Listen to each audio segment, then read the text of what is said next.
안녕하세요. 하루필수 말씀 충전 하필 큐티 조종환입니다.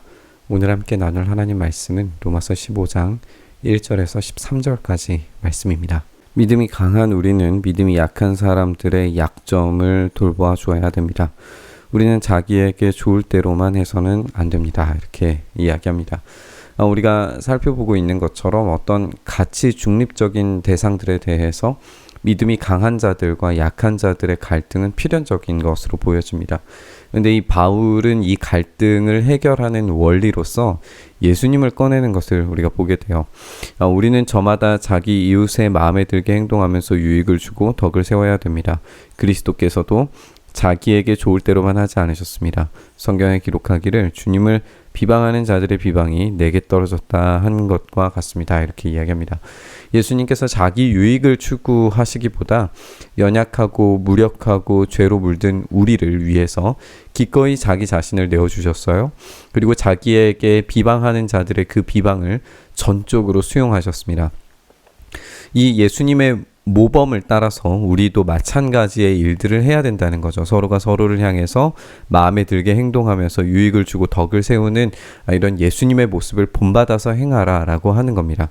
무엇이든지 전에 기록한 것은 우리에게 교훈을 주려고 한 것이며 성경이 주는 인내와 위로로서 우리로 하여금 소망을 가지게 하려고 한 것입니다.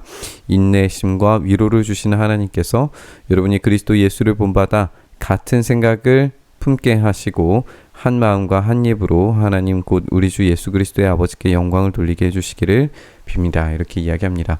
여기에 인내와 위로가 반복되는 것을 우리가 살펴볼 수 있어요. 이 인내와 위로는 예수님을 본받는 것으로 연결되는 것을 우리가 살펴볼 수 있습니다. 그래서 예수님을 본받아 같은 생각과 마음과 그 입을 갖게 되는 거예요. 우리가 로마서 전체에서 살펴본 것처럼 알은 찬양과 경배 그리고 삶으로 연결되어야 됩니다.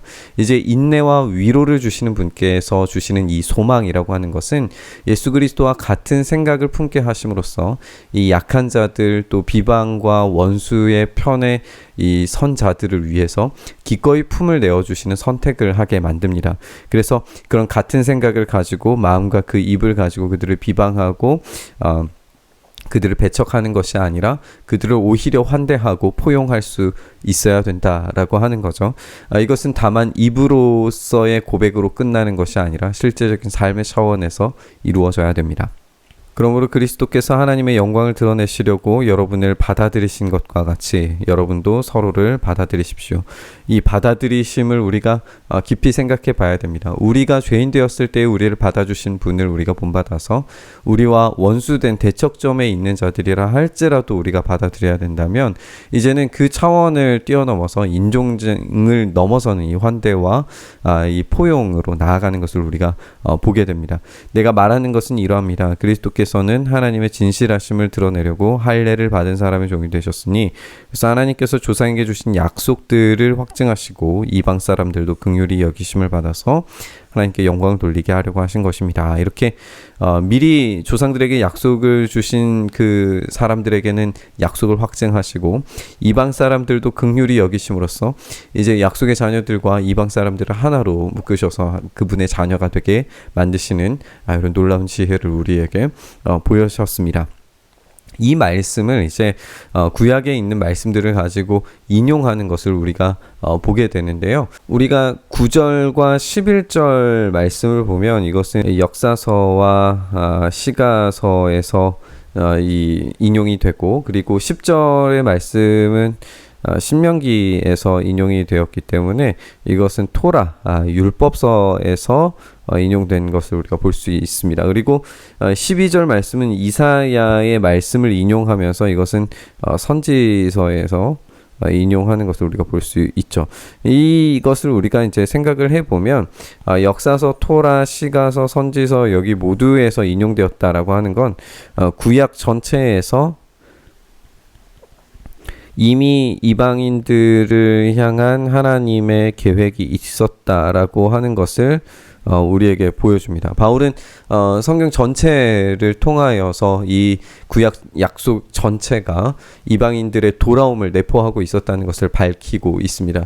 우리는 하나님의 의가 구약 전체의 말씀을 통해서 예언되고 완성된 것과 같이 십자가와 부활을 이 성경 전체에서 이제 살펴볼 수 있다라고 하는 점을 이 로마서를 통해서 이제 함께 나누었었는데, 마찬가지로 이 이방인들을 포용해야 하는 이 이야기도 우리의 편협한 고정관념은 십자가 위에 죽고 다시 살아난 정체성인 하나님의 자녀로서는 이 연합을, 이 부활을 경험할 수 있어야 된다라고 하는 그런 논리적인 귀결을 우리가 생각을 해볼 수 있습니다. 결국에 우리의 소망을 주시는 하나님께서 믿음에서 오는 모든 기쁨과 평화를 여러분에게 충만하게 해주셔서 이 성령의 능력으로 소망이 여러분에게 차고 넘치기를 빕니다. 이렇게 이야기합니다. 결국 우리의 소망은 이 십자가와 부활밖에 없습니다. 믿음에서 오는 모든 기쁨이 충만하게 되어서 인내와 연단을 거치는 이 소망이 가득 채워져야 됩니다. 분명히 이 십자가는 고통스러운 시간을 감내하고 인내해야 되게 만들어줍니다. 그리고 이 부활이라고 하는 명확하고 확고한 진리는 풍성하고 변함없는 소망으로 붙들려집니다. 그렇기 때문에 우리가 인내를 지나 이 소망을 우리가 얻을 때에, 우리의 부활의 진리를 우리가 온전히 붙잡을 때에 우리가 배척해야 되는 사람들이 생기고 우리가 거부해야 되는 사람들이 생기는 게 아니라 환대하고 포용할 수 있는 사람들로서 인지된다는 거예요. 이 소망이 넘치면 넘칠수록 우리에게 주신 그분의 사랑과 은혜가 얼마나 큰지에 대해서 깊이 경험하게 되기 때문에 이 소망으로 말미암아 환대와 포용이 가능해진다라고 하는 것을 우리에게 말해주고 있습니다. 우리가 함께 살펴본 것처럼 우리의 갈등도 결국에는 예수 그리스도 안에서 죽음과 다시 살아남을 경험했을 때 해결됩니다. 서로를 위한 어떤 죽음과 다시 살아남을 경험하는 것은 굉장히 어려운 일이지만 이 말씀에 입각해서 적용하고 순종할 때 이 소망이 우리에게 넘치게 되는 줄 믿습니다. 이 소망을 붙들면서 이 환대와 포용의 삶을 살게 해달라고 구하면서 묵상의 자리로 나아가시죠. 주님, 그렇습니다. 우리가 그 환대와 포용의 자리에 서게 하여 주시옵소서. 이 원리의 근저에 결국 우리의 미약하고 정말 이 구원받을 수 없는 존재인 우리를 사랑하셔서 자녀 삼아주신 그 놀라운 은혜에 기초해서 그 사랑이 있기 때문에 우리가 환대하고 포용할 수 있게 되는 줄 믿습니다. 그 사랑이 우리를 가득 붙들어 주시고 그 사랑으로 오늘도 그 사랑을 실천하며 살아갈 수 있도록 은혜 더하여 주시옵소서. 이렇게 우리의 손 붙드시길 소망하며 우리 주님 예수님 이름으로 기도드리옵나이다. 아멘.